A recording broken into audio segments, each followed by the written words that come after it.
என்னை தேடும் இறைவனே, உம்மை நாடி வருகிறேன். என்னை தேடும் இறைவனே, உம்மை நாடி வருகிறேன்.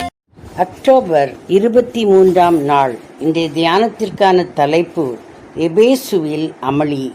வாசிக்க வேண்டிய திருமறை பகுதி அப்போஸ்தலர் 19ஆம் அதிகாரம், வசனங்கள் 23 41 வரை. கைகளினால் செய்யப்பட்ட தேவர்கள் அல்ல. அப்போஸ்தலர் 19:26. பெரும்பாலும் பவுல் சென்ற ஊர்களில் எல்லாம் எதிர்க்கப்பட்டார். ஒவ்வொரு ஊரிலும் தேவன் அவர்களை வெவ்வேறு வகைகளில் விடுவித்தார். எபேசுவிலே ஏறக்குறைய 2 ஆண்டுகளுக்கு மேலாக பவுல் ஊழியம் செய்கிறார். யூத மாயவித்தைக்காரர்கள் மனம் திரும்பி தங்கள் புத்தகங்களை எரித்ததை நேற்று பார்த்தோம்.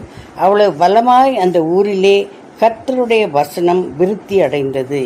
அதன் பின் அந்த ஊர் மக்களிடமிருந்து எதிர்ப்பு உண்டாயிற்று. தியானாள் என்ற தெய்வத்தை அவர்கள் வணங்கி வந்தனர்.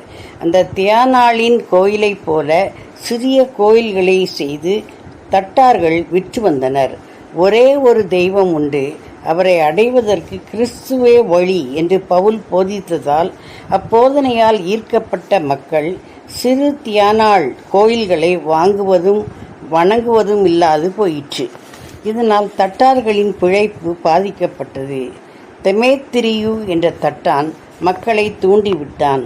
எனவே எபேசியர் தியானாளே பெரியவள் என்று சத்தமிட்டு கலகத்தை எழுப்பினார்கள். இது யூதருக்கும் யூதர் அல்லாதவர்களுக்கும் இடையே எழுந்த பூசல் போலாயிற்று. ஆகையால் அலெக்சாந்தர் என்ற யூதர் சமாதானப்படுத்த முற்படுகையில் எபேசியர் அவரை அனுமதிக்கவில்லை.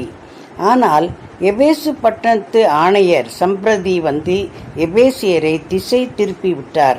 பவுலும் அவரை சார்ந்தவர்களும் கோயில் கொள்ளைக்காரருமல்ல, தியானாளே நிந்திக்கிறவர்களும் அல்ல.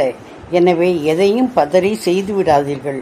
மேலும் தெமேத்திரிவுக்கும் மற்ற தட்டார்களுக்கும் தனிப்பட்ட குறையோ வழக்கோ இருக்குமானால் அதை விசாரிக்க ஆட்சியாளர்கள் உண்டு. இப்போது நீங்கள் செய்யும் கலகத்தால் வீணான குற்றச்சாட்டுக்கு உள்ளாகி உத்தரவு சொல்ல நேரிடும் என்று எச்சரித்தார்.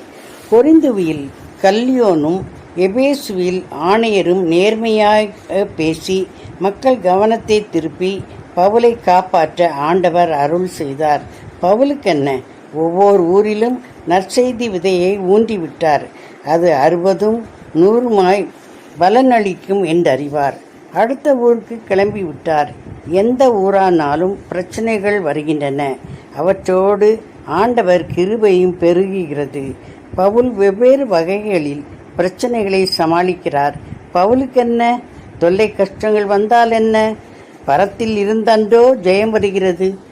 பிரச்சனைகளும் எதிர்ப்புகளும் இல்லாத வாழ்வு இனிக்காது. பிரச்சனைகளும் எதிர்ப்புகளும் இல்லாத வாழ்வு இனிக்காது. ஜெபம். தேவனே, பவுலை போல எனக்கும் நல்ல கலங்காத உள்ளத்தை தாரும். எதையும் எதிர்கொள்ளும் விசுவாசத்தை தாரும். ஆமேன்.